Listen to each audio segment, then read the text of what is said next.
Hello everyone, welcome to Bengali kitchen house. তো আলুর দম আমরা মাঝে মধ্যেই ঘরে বানিয়ে থাকি সকলে। তো মাঝে মাঝে যদি একটু অন্যরকমভাবে বানানো যায় তাহলে কিন্তু বেশ ভালো লাগে। তো প্রথমে আমি আলুগুলো সিদ্ধ করে নিয়েছি, আর এখানে একটা মশলা বানিয়ে নেব। কাজু আর পোস্ত আর টক দই দিয়ে একটা পেস্ট বানিয়ে নেব। আর এখানে আমি তেলটা গরম করে নিয়েছি, আর সিদ্ধ করা আলুগুলো ভেজে নেব। যেহেতু সিদ্ধ করা আলু খুব বেশি ভাজবো না, হালকা করে ভেজে তুলে নেব।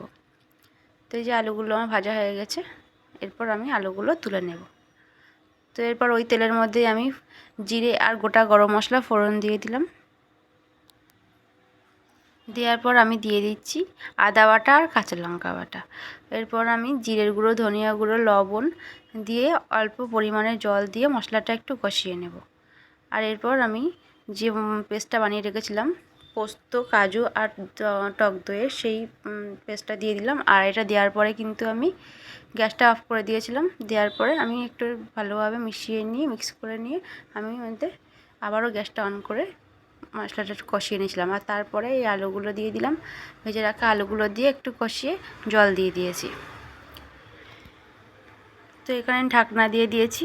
আর এরপরে আমি একটা কড়াই বসিয়ে দিয়েছি। দেওয়ার পরে আমি ক্যাপসিকাম ভেজে নেবো। এর মধ্যে ছোটো ছোটো করে কেটে রাখা ক্যাপসিকাম আর টমেটো, এটা খুবই হালকা করে ভাজবো যাতে গলে না যায়, সেরকমভাবে ভাজবো। আর এর মধ্যে দিয়ে দিলাম একটু গোলমরিচের গুঁড়ো আর হিং আর গোলমরিচের গুঁড়োর সাথে এটা একটু ভালোভাবে নাড়াচাড়া করে আমি নামিয়ে নেব। তো এরপর ওই আলুর দমে আমার ঝোলটা ফুটে গেছে। এর মধ্যে আমি ওই দিয়ে দিলাম টমেটো আর ক্যাপসিকামটা। আর এরপর আমি দিয়ে দিচ্ছি কসুরি মেথি। তো সব কিছু দেওয়ার পরে আমি একটা গরম মশলা দিয়ে দিলাম। দেওয়ার পরে স্বাদ মতন চিনি দিয়েছি, যেহেতু আলুর দম একটু চিনি না দিলে ভালো লাগবে না। তো চিনিটা দেওয়ার পরে আলুরদমটা কিন্তু আমার প্রায় রেডি হয়ে গেছে। এরপর আমি নামিয়ে নেব। তো এই আলুরদমটা কিন্তু লুচি, পরোটা, যে কোনো কিছুর সঙ্গে খুব ভালো লাগবে। আমি এটা লুচির সঙ্গে সার্ভ করেছিলাম, দারুণ লেগেছিলো। আপনারা এটা কিছুর সঙ্গে খেতে চান কমেন্টে জানাবেন।